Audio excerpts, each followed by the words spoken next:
a African land snail care video, and it's going to be featuring, of course, Shrek, who's enjoying a little bath at the back there. Let me bring you forward, Shrek, and come and say hi to everybody. See? He's just marinating in here. Don't worry, I'm not planning on eating him.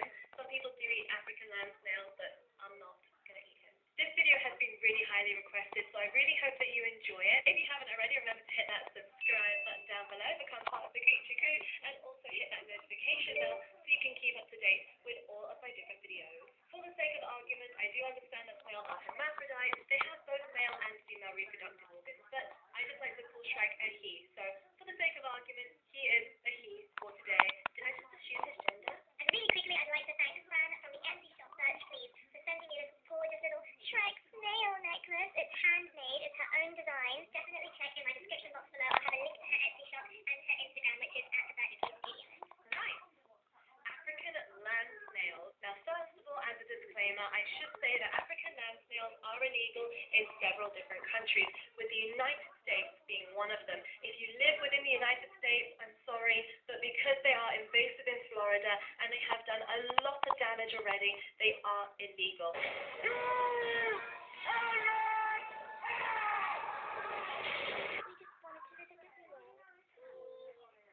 If people are offering you giant African land snails, don't take them. They are illegal. It could get you in a lot of trouble. Here in the UK, it's okay to keep giant African land snails because if they were to escape, our climate would kill them like that. So there's no way that they could be established here in the UK. So if you are considering a giant African land snail, make sure that you do your research on the local laws. Make sure they're not illegal. Legalities aside, they can make wonderful, wonderful pets. The one concern that people always tell me is that they're worried about meningitis. If you handle wild snails, there is a risk that you could contract meningitis because they slide over all kinds of fecal matter, urine, rat feces, so you just don't know where those outdoor snails have been.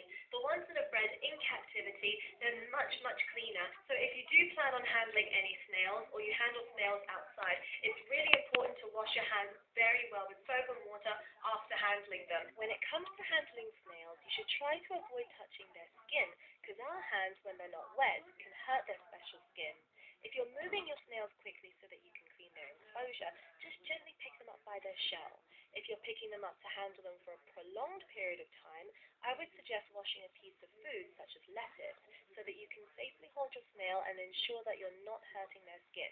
Just bear in mind that the room temperature may be significantly different to the inside of the enclosure, so don't let your snails get too hot or too cold. He's hiding his eyes right now. Hello, oh there's one eye, where's the other eye? There it is! They can be great to teach kids about responsibility. They're not going to break the bank with regards to food or veterinary care, and they're very easy to look after. Also, the setup costs are quite minimal.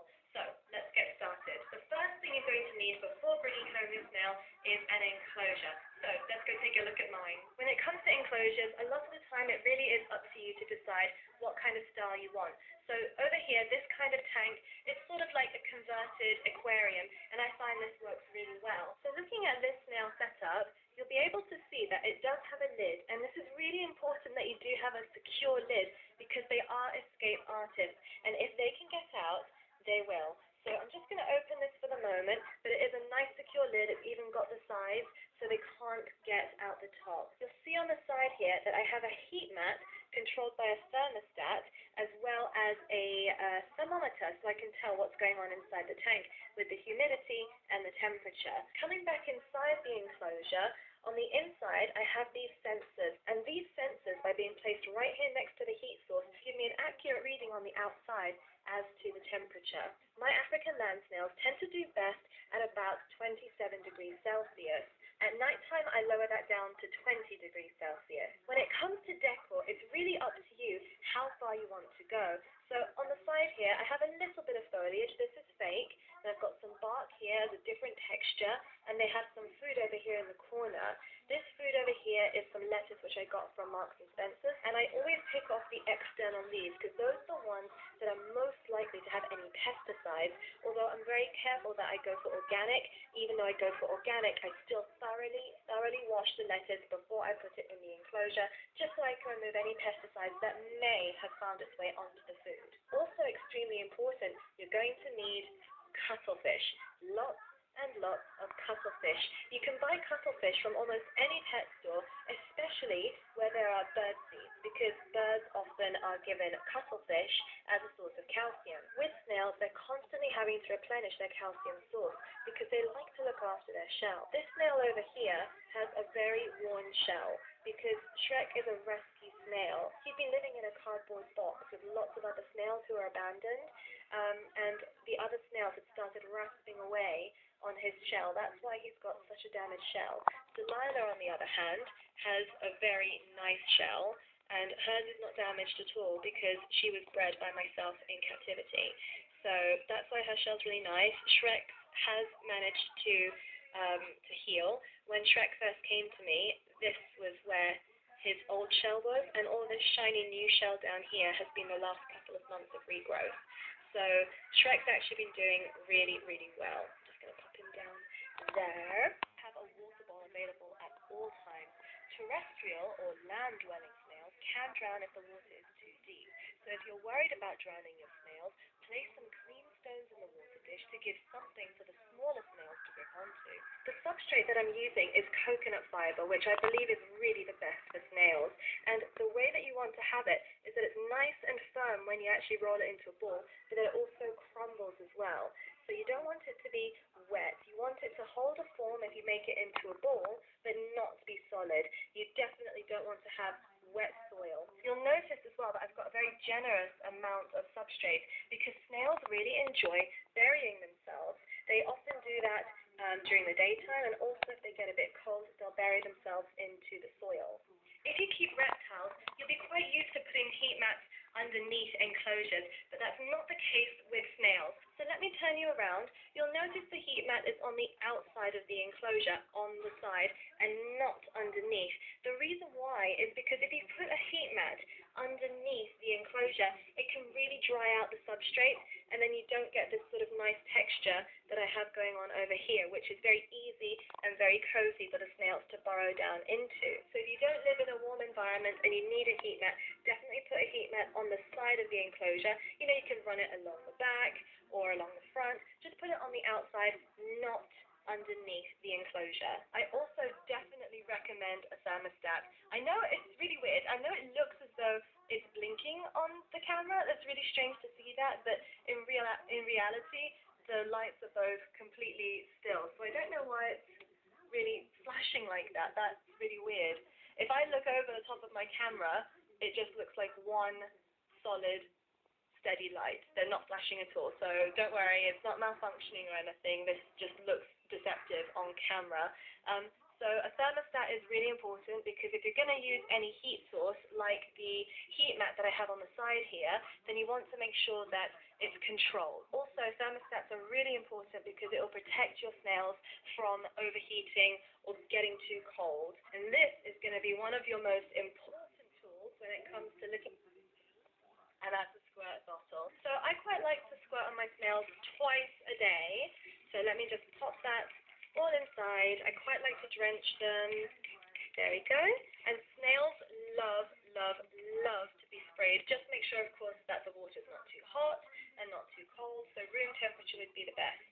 You gonna come out and say hi, Shrek? Where's your other eyeball, Shrek? Oh, there's his other eyeball. Hello. And there's Delilah making her way into the foliage. Now, it's really up to you if you want to keep your snails singularly or with other snails.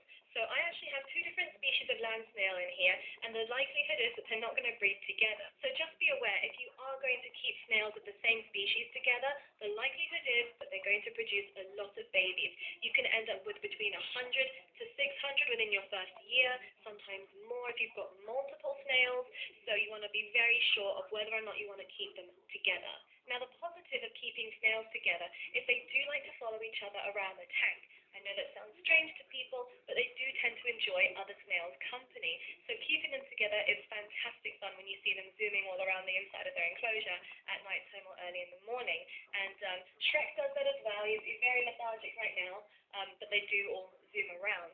So if you do happen to find eggs that you don't want, please, whatever you do, don't put them outside. Don't release any snails. Don't put any eggs outside. It's not recommended to do. If you have an aquarium or a fish tank, then fish will very readily take baby snails as well as the eggs. If not, what you can do is you can put them in a Tupperware container and put them inside your freezer and keep them there for about 2 weeks, and that will stop the eggs from hatching. I know not everyone would be happy with the ethics of putting snail eggs in the freezer, but if you're not happy to do what is necessary to keep your numbers in check, then maybe snails are not for you, or maybe you should consider just one snail. That said, you do run the risk if you have one shop-bought snail that it might have mated at the shop with snails before, so you might still get eggs. When cleaning your tank, use only warm water to clean it. Never use bleach or other cleaning ingredients. Remove any uneaten food every day or it will rot and it will mold very quickly. Sometimes you might even see little arthropods crawling all over your snail and in the soil. If they're small and white, they're probably slug mites. Don't worry, a few of them won't hurt your snail. Just change out the bedding and soak your snails to keep the mites numbers in check. Soaking snails once a week will help to keep them healthy. When soaking the snails, never leave them unattended, and make sure the water isn't too hot or too cold. Giant African land snails can eat a whole load of food. They're predominantly herbivores, so you can give them all kinds of fruit and vegetables. I have to consult my list over here because I can't remember them all off the top of my head in one go, and it saves me editing. So, some of the foods that Shrek likes to eat are bell pepper, so that's sweet pepper. I think it's also called something else around the world, but sweet pepper, bell pepper. Banana, if you're going to feed banana, they actually prefer banana that's been left out for a day or so. So, mushy banana. Lettuce, spring greens, carrots, sweet potatoes. They love sweet potatoes. Peas, watercress, cucumber. Those are just some of the foods which are good for them. Oh, and apples. Of course, with any food that you feed your snail, make sure that you wash it thoroughly first, because you don't know if it might have been exposed to any pesticides or any kind of contamination. Even though I know I buy organic, I still make sure that I take off the first couple of leaves around the lettuce, because those ones are the most likely to have contamination. So giving them mostly the inside leaves, I eat the outside ones, because hey, who cares if I get contaminated as long as Shrek's okay. Rather than a traditional mouth, mollusks have a tongue-like area under their head called a radula. The radula has tiny teeth-like ridges which the snail will use to scrape against food. It feels a bit like a mini cat tongue. If you feed your snails when it's very quiet, you'll even hear the rasping of the radula against the food. Listen here as Delilah scrapes away at some cuttlefish.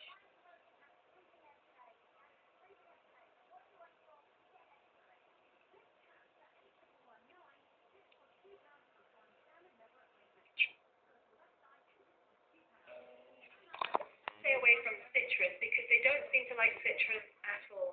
So nothing like orange or grapefruit, they're not going to enjoy those. Also, they do not like onion. So please, as with a lot of animals, no onion for these guys. They won't thank you for it. It could really damage their skin. Please don't feed anything grilled or fried. It's not good for them, and absolutely nothing processed. So no chocolate bars for your snails. If you do have chocolate, just send it to my PO box instead. That's it for now. I hope that you enjoyed this care video and that some of you found it either entertaining or informative and that it helps you with your snails if you keep them yourself. So please let me know down below if you found it useful or if there's anything else that you'd like to know. I'll try and get back to every comment as much as possible. And Shrek is going somewhere down my finger. There he is. As ever, remember to hit that subscribe button if you haven't already, along with the notification bell, and come and follow me on my other social media. Come find me on Twitter, Instagram, Facebook, and Snapchat. But Twitter is a place I'm really enjoying right now, so come find me over on Twitter at @msalticofficial. Thank you guys so much for watching. I will see you in another video soon. Take care. Bye.